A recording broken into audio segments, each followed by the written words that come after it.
కనుమ అంటేమా మనకి 5 రకాలైనటువంటి కనుమలని చెప్తూ ఉంటారు కదా. పంచ కనుమలు అంటూ ఉంటారు. ఒకటి ఏమిటయ్యా అంటే ఇది సంక్రాంతికి సంబంధించినటువంటిది. తర్వాత గ్రహణం వచ్చిన తర్వాత పక్క రోజును కూడా దాన్ని గ్రహణ సోల కనుమ అంటూ ఉంటారు. అందుకే గ్రహణ సోల రోజు కూడా ప్రయాణం చేయకండి అంటూ ఉంటారు కదా.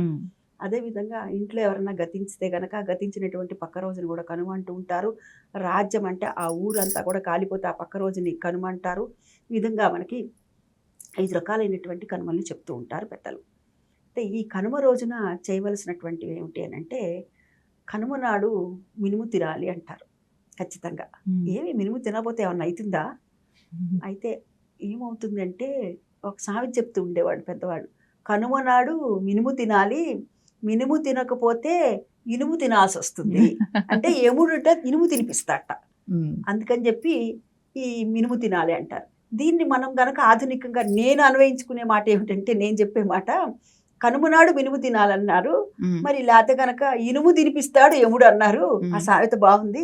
దాన్ని మనం ఎలా అన్వయించుకోవాలని నేను ఆలోచిస్తే నాకు అనిపించింది ఏమిటంటే, తల్లి మరి మినుము ఐరన్ కదా, అది తినాలి. ఇప్పుడున్నటువంటి వాతావరణానికి ఈ ఋతువు హేమంత ఋతువుకు సంబంధించినటువంటి దాంట్లో మనం ఖచ్చితంగా మినుము తినాలి. అందుకనే గారెలు, ఆవళ్ళు, సున్నుండలు ఇలాంటివన్నీ చేస్తారు. అయితే మరి తినకపోతే ఏమవుతుందంటే, ఎప్పుడైతే ఇవి తినమో అనారోగ్యం వస్తుంది.